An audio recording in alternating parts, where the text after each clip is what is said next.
السلام عليكم ورحمة الله وبركاته. نحمده ونصلي على رسوله الكريم، أما بعد. أحسن الكلام كلام الله، وأحسن الهدي هدي محمد صلى الله عليه وسلم. أعوذ بالله السميع العليم من الشيطان الرجيم من همزه ونفسه ونفخه.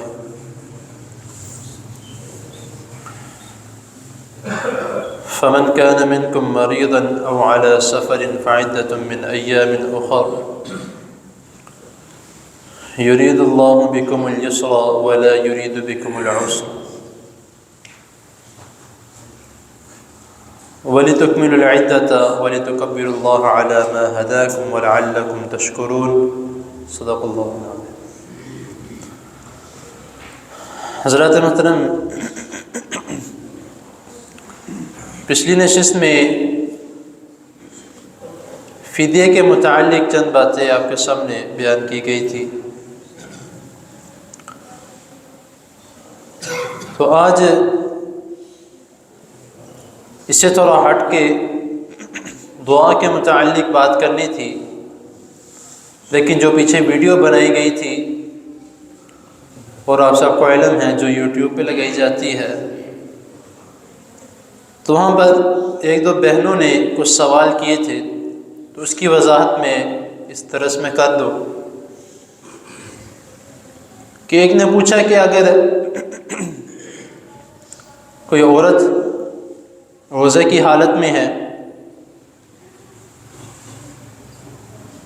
تو اس کو ایام مخصوص آ جاتے ہیں،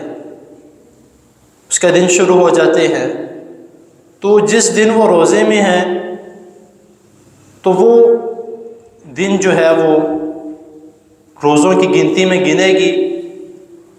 یا اس روزے کو دوبارہ رکھے گی؟ یہ ایک بہت ہی علمی سوال ہے اور ایسا سوال بہت کم لوگ کرتے ہیں، اور اس طرح کے جواب یا اس طرح کا مسئلہ بہت کم لوگ بیان کرتے ہیں، کیونکہ اس بار کا تو ہمیں علم ہے کہ جو روزے رہ جائیں گے ان کی تعداد بعد میں پوری کرنی ہے،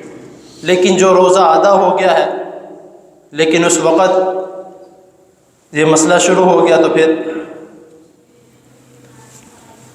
تو یہ اسی طرح ہے جس طرح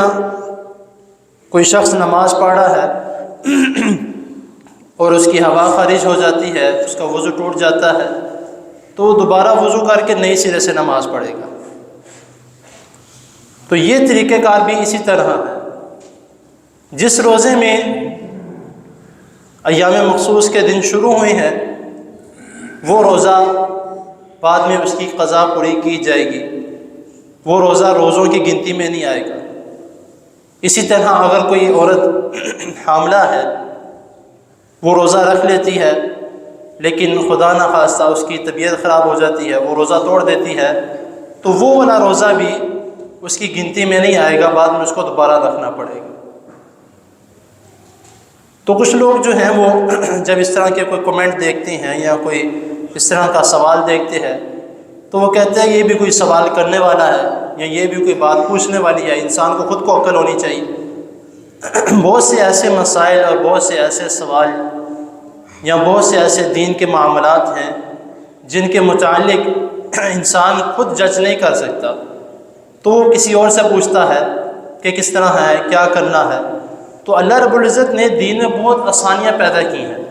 اور اسی آیت میں اللہ تعالیٰ جو میں نے آپ کے سامنے بیان کیا، اللہ تعالیٰ بیان کرتے ہیں کہ یرید اللہ بکم اليسر ولا یرید بکم العسر، کہ اللہ تعالیٰ تمہارے ساتھ آسانی کا ارادہ کرتے ہیں، اللہ تعالیٰ تمہارے ساتھ مشکلات کا ارادہ نہیں کرتے. تو جب اللہ تعالیٰ آسانی کا ارادہ کرتے ہیں تو ہمیں چاہیے کہ دین کو آسان بنائے، آسان طریقے سے بیان کرے اور آسان طریقے سے اس کے اوپر عمل کرے، نہ ہی مشکلات خود پیدا کرے، نہ ہی کچھ ایسے